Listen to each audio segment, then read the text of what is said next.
Well, thank you very much, everybody. We have Paula White, who's been very inspirational in during the campaign, and our friend, and Lena has requested a prayer. And Paula, if you would do the honors, please.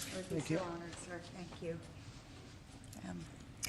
Father, we come to you in the name of Jesus, and on this very divine appointment of Alina Habba, we thank you that you have chosen her before the foundations of the earth. I ask that you would give your wisdom according to James 1:5. And as she moves into this new season and this divine appointment, that she will protect the innocent, that she will always rule righteously, that she will stand in your peace and reign in truth and justice. I secure her family, her life, her calling, and her purpose. We thank you for President Trump. We thank you for this opportunity for all. Secure this in the name that is above all names, the name of Jesus. Amen.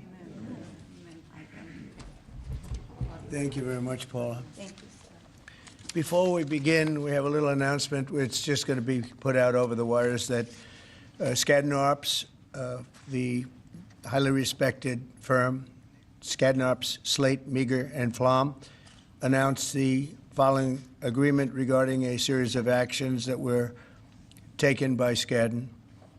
And it reads, number one, Skadden will provide a total of at least $100 million in pro bono legal services during the Trump administration and beyond to cause that the president and Skadden both support. This is something we both support in relation to the following areas: assisting veterans and other public servants, including members of the military, law enforcement, and on and on. Number two, Skadden will commit to the mission of providing pro bono legal services to a wide variety of deserving organizations and individuals. Skadden is committed to funding no fewer than 5 Skadden Fellows. That's a scholarship fund that they've set up. And number three, and again, we're going to put this out in much greater detail, that Skadden affirms and commits to merit-based hiring, promotion, and retention. Again, that will go on for a little while, and you'll read that. And Skadden will not deny any representation to clients, such as its members or members of politically disenfranchised groups who have not historically received legal representation from major national law firms, etc. So this is going out now, and I'm instructing my people to release it. And this just was announced, so you can. You'll get it in, this was essentially a settlement, and you'll be able to read that in great detail. We appreciate Skadden's coming to the table. As you know, other law firms have likewise settled the case. And it's a shame what's gone on is a shame, but we very much appreciate their coming to the table. But we're here for, right now, a different reason. It's a very important one, because today we're thrilled to swear in our interim U.S. Attorney for the District of New Jersey, Alina Habba. Congratulations, Alina.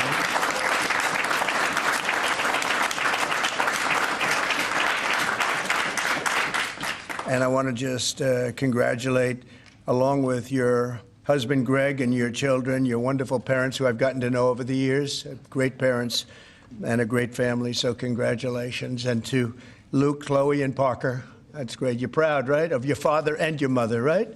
Both. Not just your mom, right? Your father, too. He's done pretty well. He's a good guy and very successful man. I also want to thank Attorney General Pam Bondi. She's been incredible, by the way. She's, I don't want to brag, but I've been watching her for the last couple of weeks, and she's been incredible. Thank you very much, Pam.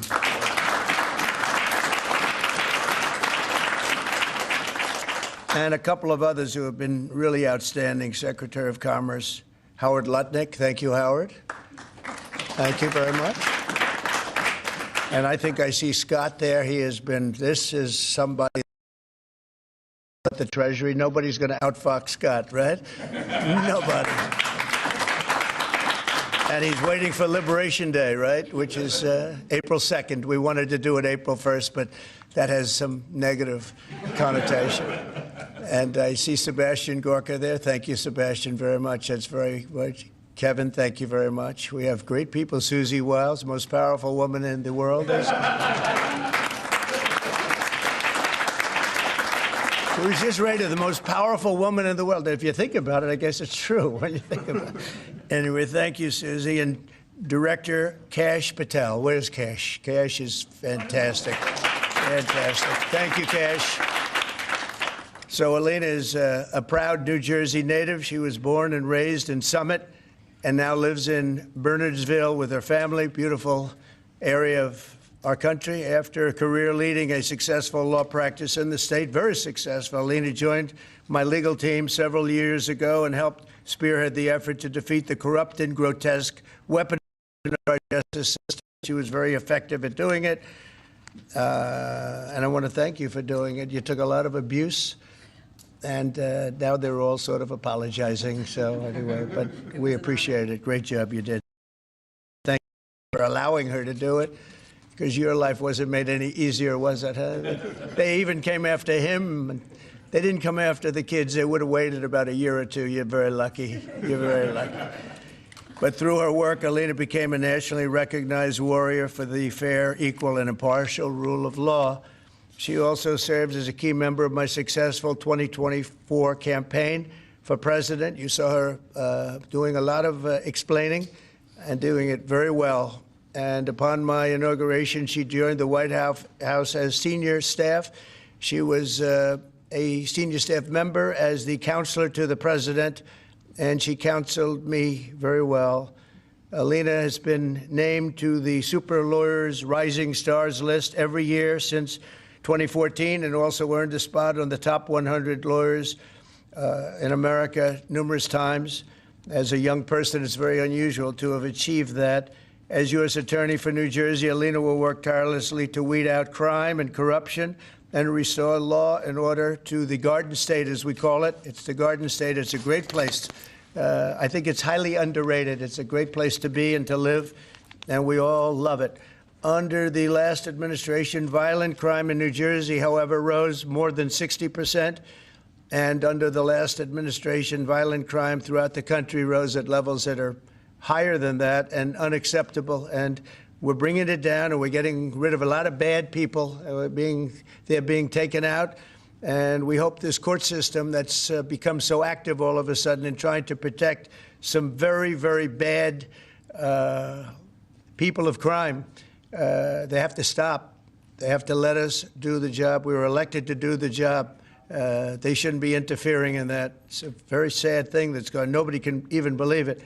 They'd rather have them stay in our country. These are murderers in many cases and people about as bad as we've ever seen. And they have to let us do the job. They have to let Kash and Pam and everybody else do their job. Alina will take on the violence and the law-breaking in Newark, however, and Camden and all parts of New Jersey, and she'll be as good as it gets because there's a lot of bad things happening there, too. She'll stop the graft and corruption in Trenton, and she'll persecute human traffickers, gang members, illegal aliens, and criminal cartels to the fullest extent of the law. And between Pam and Alina, you don't want them after you, I can tell you. I watched Pam 2 days ago talking about what was so unfair to a patriot, what was happening. And she said, "We're watching you, we're looking for you, and you're not going to get away with it now." You did very well. I think a lot of that stuff has stopped. They watched and they said, who needs this, right, Pam? So thank you very much. Really amazing job that you're doing. So, Alina, I want to congratulate you now. I will ask Pam, our Attorney General, to come up and do the honors of swearing in. And this is a great day for law enforcement in our country. Thank you very much. Thank you. Thank you very much.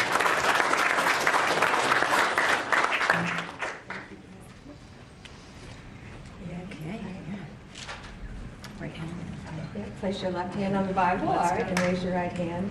I do solemnly swear I, Alina Habba, do solemnly swear that I will support and defend the Constitution of the United States that I will support and defend the Constitution of the United States against all enemies, foreign and domestic, against all enemies, foreign and domestic, that I will bear true faith and allegiance to the same, that I will bear true faith and allegiance to the same, that I take this obligation freely that I take this obligation freely without any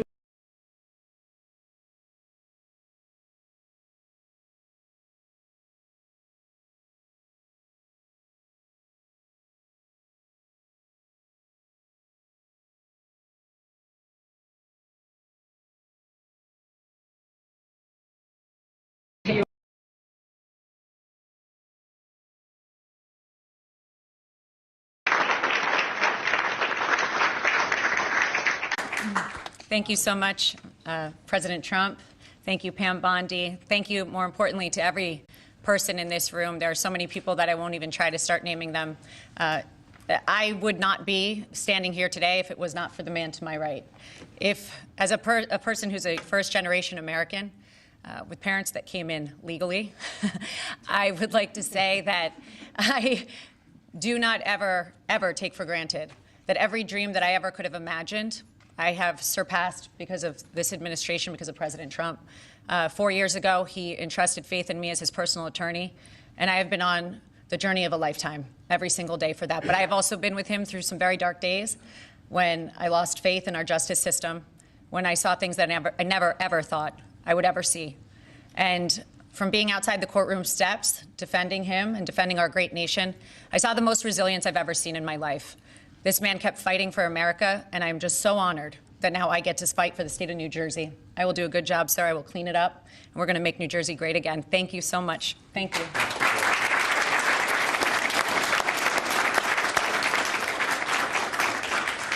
Thank you very much.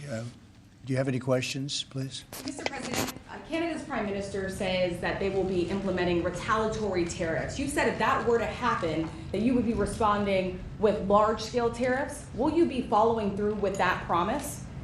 Well, absolutely, but we had a very good conversation. Mark called me today at 10 o'clock. We put out a statement. We had a very, very good talk. He's going through an election now, and we'll see what happens, but we have Liberation Day, as you know, on April 2nd, because, and I'm not referring to Canada, but many countries have taken advantage of us, the likes of which nobody even thought was possible for many, many decades, for decades. And, you know, that has to stop. We're going to end up with a very good relationship with Canada and a lot of the other countries. Some we probably won't. It won't be so pleasant, but I think most countries are agreeing with me. They actually, many of them have actually apologized. They said, look, we have taken advantage. And I don't blame them as much as I blame the people that stood, in this case I can say the men, because so far they've been all men, haven't they? But the men that sat right there and behind the Resolute desk, mostly the Resolute desk, you know. I don't know if you know, you have a choice of 7 desks. The Resolute is the one I like, but some chose other ones. But they sat right behind a desk right in this location, and they let our country be hurt very badly, but I didn't do that. So, but we had a very good talk, the Prime Minister and myself, and I think things are going to work out very well between Canada and the United States. Yeah, please, go ahead. Mr. President, how is the talks with India on tariff going on, and what is the expectations from India? How much do you want them? Well, as you know, Prime Minister Modi was here just recently, and we've always been very good friends. India is one of the highest tariffing nations in the world. You know that. I know. Thank you for shaking your head, but it's brutal. It's brutal. They're very smart, and he's a very smart man and a great friend of mine, actually. And we had very good talks. I think it's going to work out very well between India and our country. Very, very well. And I want to say you have a great Prime Minister. Mr. President, there's been a very serious earthquake in Burma, Myanmar today, with up to several hundred killed. Yeah. The military regime there has asked for help from anybody. Yeah, we're going to be helping. We've already alerted the people. Yeah, it's terrible what's happened. It's helping. We've already spoken with the country. Okay, please. Mr. President, yesterday you asked Representative Stefanik to stay in her seat. Can you explain your reason for that? Did it have anything to do with the tight polling in the Florida district that former Representative Waltz held? Well, I think we're doing, yeah, I think we had, as you know, we have a few elections going on, and she is phenomenal, number one. She's a friend of mine, and she was going to go to the United Nations, and I said, look, there's a lot of room for doing that or something else. But she's very popular in her district, and I didn't want to take a chance. I don't even know who else is running. I assume somebody else would have been running. But if she runs, she can't be, you never want to say can't be beaten, but I think can't be beaten. She's very, very well-liked and very smart. And I said, Lise, would you do me a favor? We cannot take a chance. We have a slim margin. We don't want to take any chances. We don't want to experiment. And she polls like I do. I won her district, as you know, by a lot of points. and she also does very well there. When it comes to Florida, you have 2 races, and they seem to be good. It's a Trump plus 32 area. The one thing is they're spending like $12 million, and our candidate doesn't have that kind of money, spending much less than that, like maybe 1/12, about $1 million, a little bit more than $1 million. So the airwaves are blanketed, and you never know what happens in a case like that. I won it by 32 points, and it's very, very strong. It used to be Democrat, but when I came along, they liked me for whatever reason. You'll have to explain that, but they liked me, and we're way up. But you don't know what happened. Second district, who seems to be in pretty good shape, but likewise, he's being outspent about 5-1. So we don't want to take any chances. So I went to Elise and I said, Elise, do you mind? Very highly rated person, you know, she was a real leader. And she will be again. I spoke with Mike Johnson. They're going to put her in a high leadership position. But will you mind staying in Congress? Because we don't want to take any chances. And it's as simple as that. It's basic politics. It's politics 101. She's very popular. She's going to win. And somebody else will probably win, too, because we did very well there. I did very well there. But the word probably is no good. So I really appreciate her doing it. She's doing me a big favor when she does it, because she was all set to go to the United Nations, and she would have dealt with Putin and Zelensky and everybody else, and she would have been very effective. But we really don't want to take any chances because it is tight. Mr. President, Go ahead, please. Thank you, sir. You and your team apprehended a top 3 leader in the violent gang MS-13 yesterday, just 30 minutes outside of Washington, D.C. What has made you and your team so effective in finding, locating, apprehending, and deporting these violent, illegal migrants? I love this guy. I wish more people would ask questions like that. But thank you. That's very nice. I appreciate it. And they have been. All you're doing is being fair with you when you ask a question in that way. Pam Bondi and Kash Patel and all of the rest of law enforcement, and I think we have to include ICE and Border Patrol, you know, Paul of Border Patrol, the whole group from Border Patrol. They're so incredible, and it's, you know, dangerous stuff, hard stuff, and it's really an unforced error, because these people were allowed into this country. They shouldn't have been in this country. They would have never been in this country. We're getting rid of some of the worst criminals in the world. They came out of jails and mental institutions from all over the world. But Pam and the whole group, and Kash, who's here, and it's so good to have him. I see him all over. He's working 24 hours a day, but the job they've done is incredible. And they caught one of the worst criminals in the world, I guess, in terms of evilness. You don't get any worse than the MS-13 guys and the Tren de Aragua guys. It's you could flip a coin. It's a rough group. And, you know, the big thing is they have to be able to do their job. I know I was watching it on television like you, and I saw the home that he lived in a good area, but boy, they had a lot of weaponry in there, right? Highly sophisticated, really brutal stuff. So I appreciate the question, and I just want to thank Kash and Pam and the whole group for doing a fantastic, and the local law enforcement who's been so terrific, even first responders. So I want to thank everybody, and thank you very much. Mr. President, I wanted to say, first of all, happy Women's Month. You do so much for women by, first of all, keeping men out of women's sports, and you platform so many. That was an easy one. That was crazy. You platform so many great women, like your Chief of Staff, Susie Wiles. You also have Caroline Levitt doing a great job as press secretary. Now Alina will be joining as well. Since Democrats seem to struggle answering this question, I wanted to ask you, what is a woman, and why is it important that we understand the difference between men and women? Well, it's sort of easy to answer for me, because a woman is somebody that can have a baby under certain circumstances. She has a quality. A woman is a person who's much smarter than a man, I've always found. A woman is a person that doesn't give a man even a chance of success. And a woman's a person that in many cases has been treated very badly, because I think that what happens with this crazy issue of men being able to play in women's sports is just ridiculous and very unfair to women and very demeaning to women. And that's got to be about a 94%. I read today it was a 94% issue. And I watched the other day, a congressman, a Democrat congressman, fighting for the fact that men should be allowed to compete essentially in women's sports. And I say, I hope they keep that going because they'll never win another election. That's a big deal. But women are basically incredible people, do so much for our country, and we love our women, and we're going to take care of our women. Yeah. Mr. President, what was your reason for pardoning Trevor Milton? Highly recommended by many people that was taken advantage of. He did a business deal like in Utah, as I have it, and I think he was exonerated, and then they brought him into New York, where he had a rough road. I mean, he was exonerated. It was a big celebration.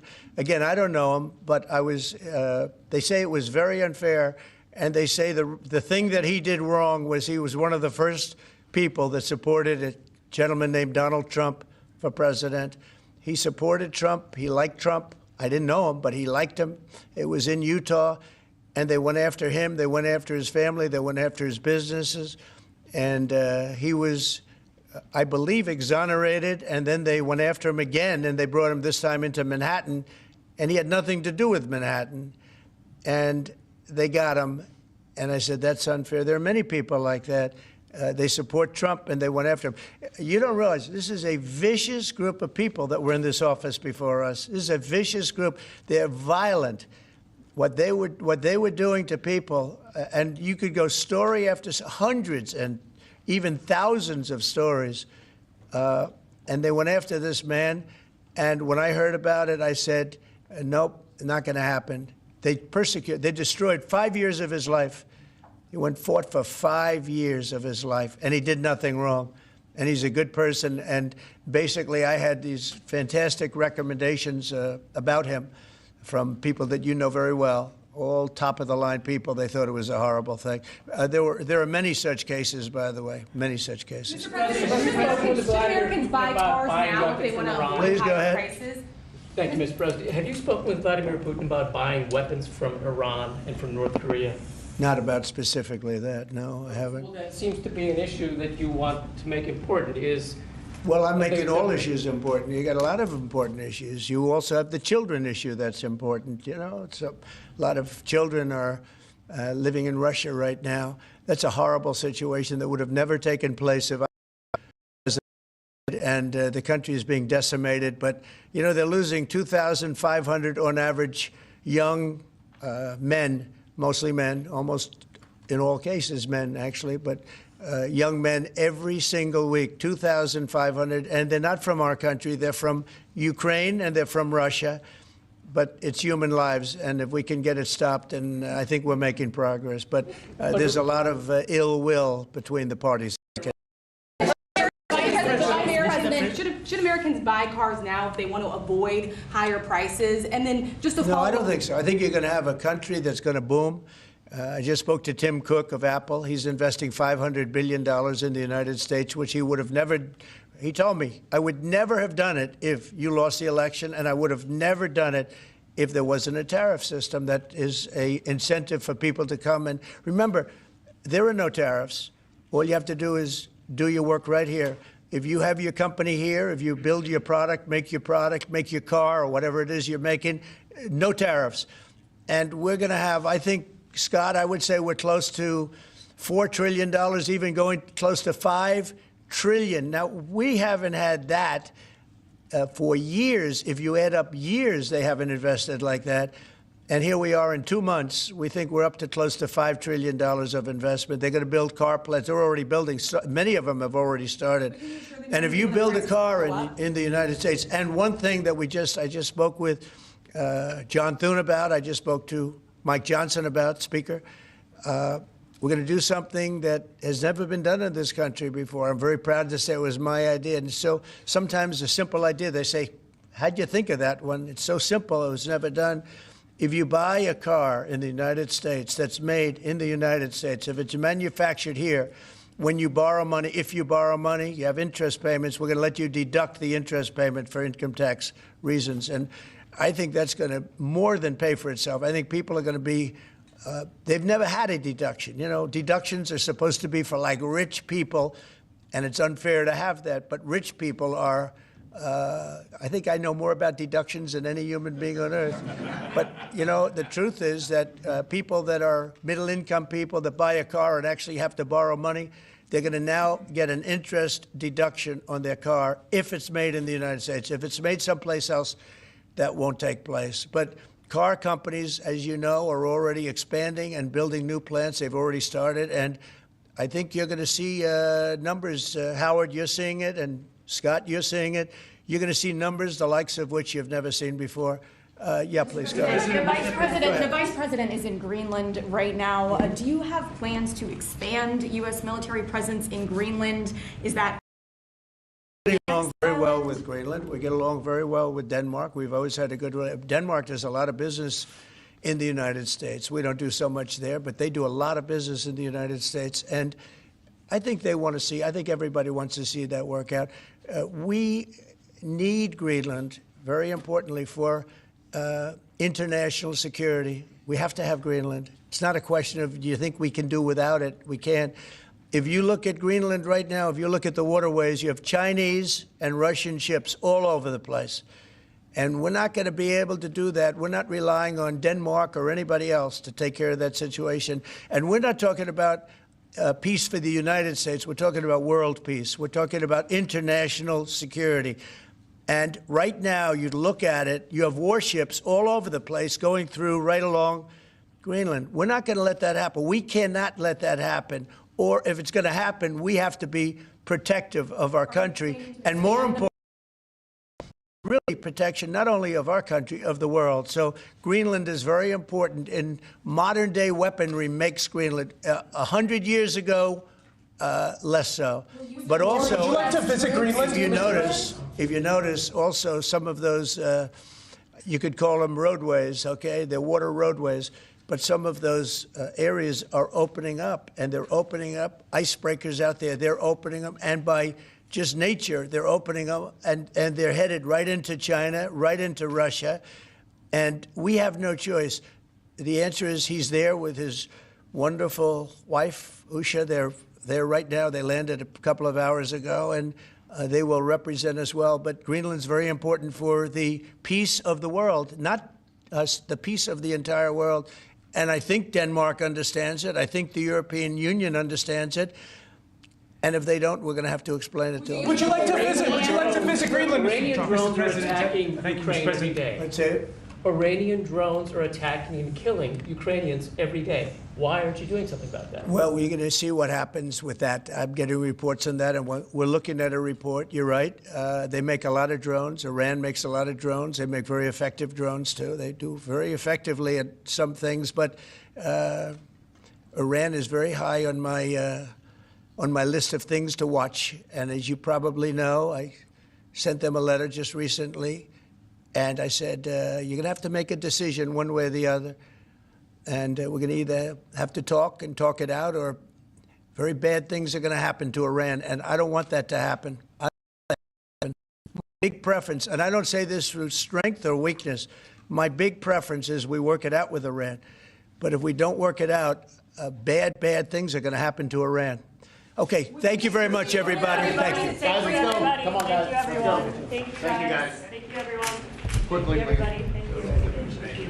Let's go, guys. Thank you. Please, let's go. Thank you. Thank you, guys. Please wrap up as fast as possible. Thanks, Mike. Thank you, everyone. Yes. Yes, I can.